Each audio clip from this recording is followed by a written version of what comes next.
We've already talked about how the transverse abdominis wraps around your body. And when you breathe, as you inhale, it expands and stretches a bit. And as you exhale, it rebounds and contracts a little bit. And the pelvic floor does something very similar.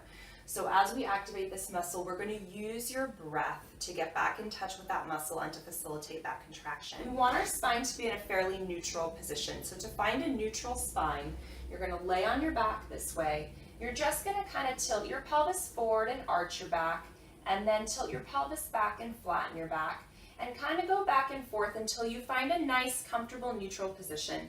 There should be a little bit of a space underneath your low back, maybe about the height of your hand, and your rib cage should be resting comfortably on the floor. So we're going to have her breathe in, and then as you exhale, in order to engage that transverse abdominis, we're going to visualize the fibers as they wrap around the body, just gently constricting and compressing around the abdomen.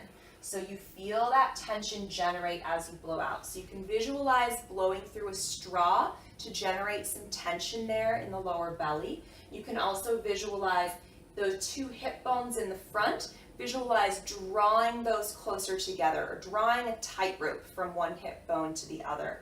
So inhale, and then as you exhale, drawing that tightrope tight. And you can see Arlene's belly doing a wonderful job. Go ahead and breathe in. You see it expand.